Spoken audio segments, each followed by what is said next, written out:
What if your favorite Overwatch heroes got dropped into the Halo universe? Could they actually survive against the Covenant, navigate the politics of the UNSC, and handle the sheer brutality of humanity's fight for survival? I'm ranking each Overwatch hero in a tier list: dominates, thrives, survives, struggles, and absolutely dead. Remember, this is just my take on how these colorful heroes would handle the grim reality of the Human Covenant War. I'm starting with Tracer, who I'm putting in struggles. Now you might think her speed and recall ability would make her unstoppable, but here's the problem. Tracer's entire fighting style relies on hit and run tactics against enemies who can actually be hurt by her pulse pistols. In Halo, she'd be facing Covenant forces with energy shields, plasma weapons that can melt through titanium, and hunters that shrug off tank rounds. Her pulse pistols would barely scratch elite armor, and her recall ability wouldn't help when a single plasma grenade can vaporize everything in a 10-foot radius. She'd dart around the battlefield, sure, but she'd be like an annoying mosquito that eventually gets swatted. The UNSC might find her useful for reconnaissance missions, but the moment she tries to engage Covenant forces directly, she's toast. Her cheerful optimism would also clash hard with the desperate reality of humanity's near extinction. Next up is Widowmaker, and she lands in Thrives. This one actually makes perfect sense. The UNSC desperately needs skilled snipers, and Widowmaker is literally engineered to be the perfect assassin. Her enhanced physiology, infrared vision, and supernatural marksmanship would make her invaluable against Covenant forces. She could take out elite commanders from impossible distances, disable Banshee pilots mid-flight, and provide overwatch for Marine squads. The UNSC would probably pair her with a Spartan team where her cold, calculated approach would fit right in with their military precision. Her grappling hook would give her mobility that most UNSC forces lack, and her mind would be perfect for setting ambushes against Covenant patrols. She'd thrive in the structured military environment where her skills are appreciated, and her emotional detachment is actually an asset. The only downside is that she'd probably find the whole war boring compared to her previous assassination work. Reaper drops into dominates, and honestly, this feels too easy. Gabriel Reyes is literally built for the Halo universe. He's already a former military commander who understands warfare, tactics, and the cost of victory. His Wraith form would make him nearly impossible for Covenant forces to kill, letting him phase through plasma fire and energy sword strikes like they're nothing. His shotguns would be devastating at close range against elites and brutes, and his Death Blossom ability could clear entire Covenant squads in seconds. The UNSC would probably make him a special operations commander, leading high-risk missions behind enemy lines. He'd fit perfectly into the morally grey world of ONI, where his willingness to do whatever it takes would be seen as pragmatic rather than villainous. Reaper would become a legend among UNSC forces, the ghost who appears on Covenant-controlled worlds and leaves nothing but bodies in his wake. Quick pit stop here. If you're enjoying this breakdown of how Overwatch heroes would handle the Halo universe, please hit that like button. It really helps the channel grow and lets me know you want more content like this. Plus, I'm just getting started with some of the most interesting matchups. Soldier 76 falls into Thrives as well. Jack Morrison is essentially what every UNSC Marine wishes they could be. He's got enhanced physiology, tactical experience, and weapons training that would transfer perfectly to fighting the Covenant. His pulse rifle would be a significant upgrade over standard UNSC assault rifles, his Helix rockets could take down Covenant vehicles, and his tactical visor would give him superhuman accuracy.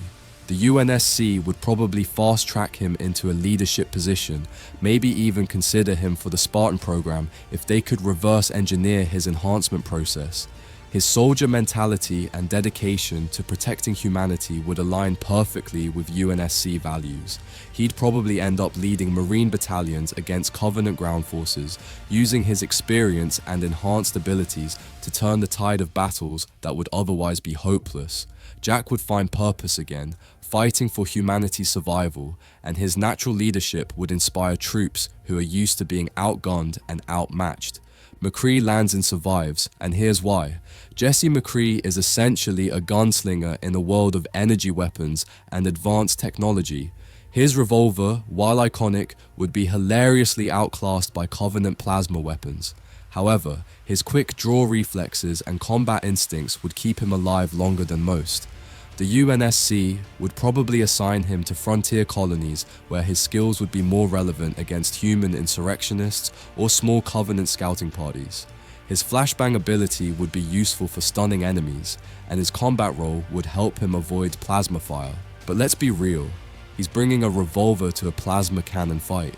He'd survive through sheer grit and experience, maybe becoming a respected NCO who trains Marines in close quarters combat.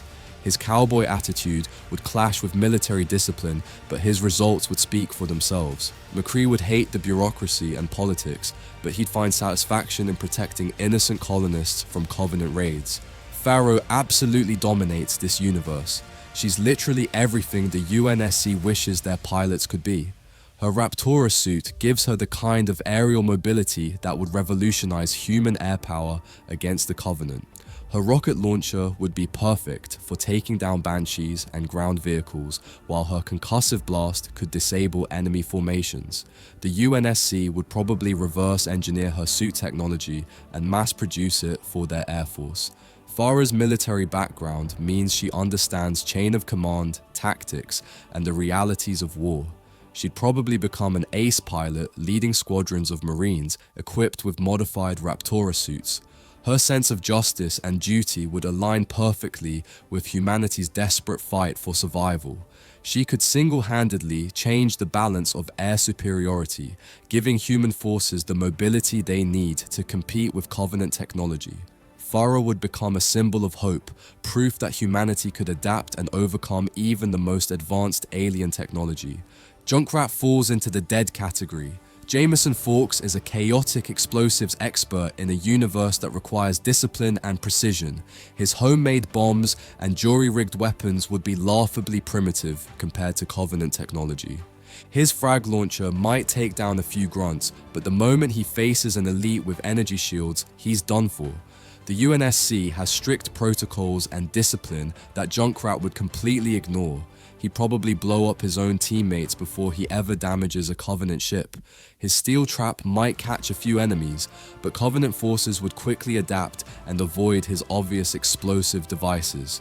Worst of all, his riptire would be useless against enemies with plasma weapons that could destroy it from range. The UNSC would probably court-martial him within a week, assuming he doesn't accidentally destroy a human base first.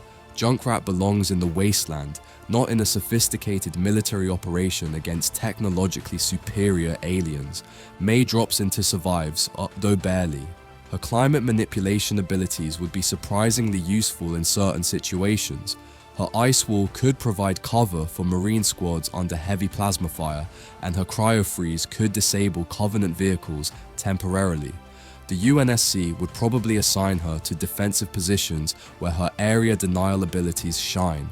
Her endocannons would slow down charge points or freeze ground solid, giving human forces precious seconds to regroup.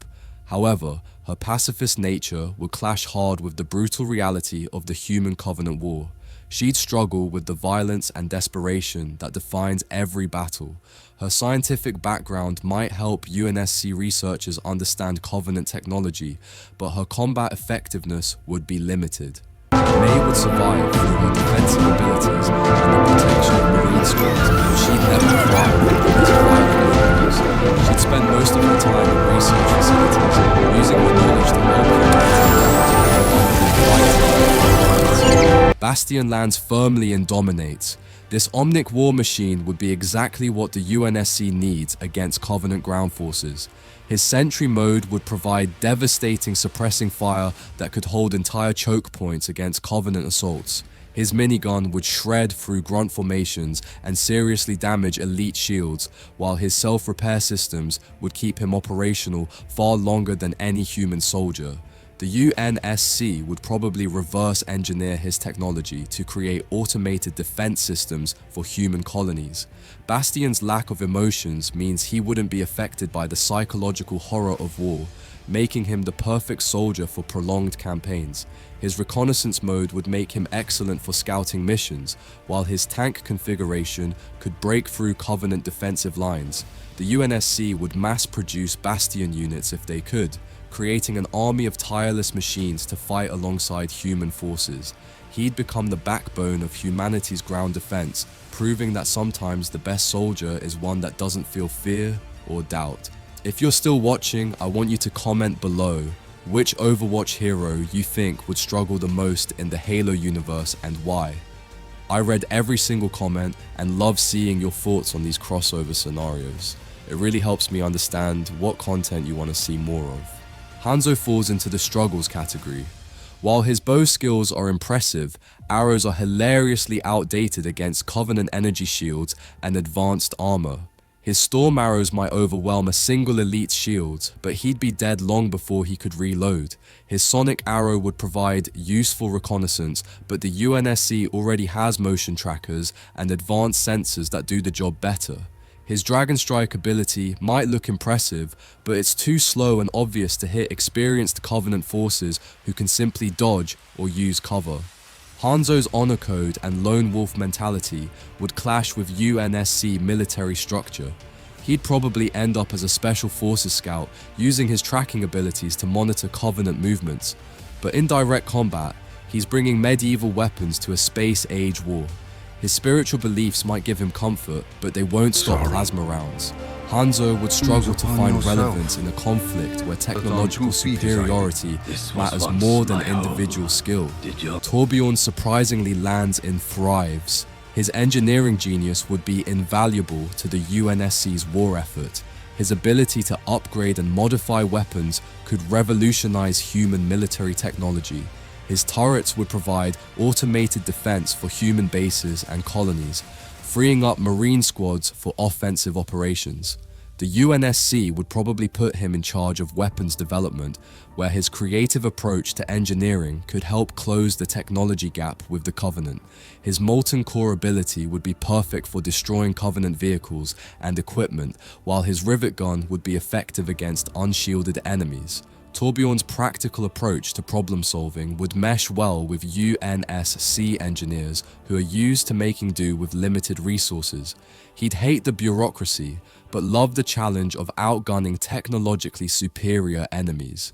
His armor packs would keep Marine squads fighting longer, and his mechanical knowledge could help maintain and improve human vehicles. Torbjorn would become a legend in UNSC Engineering Corps, the dwarf who helped humanity punch above its weight class.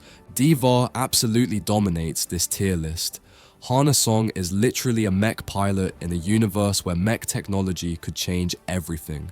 Her mecha would be revolutionary for UNSC ground forces, providing the kind of mobile armor support that could stand toe-to-toe with Covenant vehicles. Her fusion cannons would tear through elite formations, while her defense matrix could protect entire Marine squads from plasma fire. Her boosters would give human forces unprecedented mobility on the battlefield. The UNSC would immediately start mass-producing MEKA technology, creating entire battalions of mech pilots. D.Va's gaming background means she's used to quick reflexes and split-second decision-making, perfect for the chaos of Covenant warfare.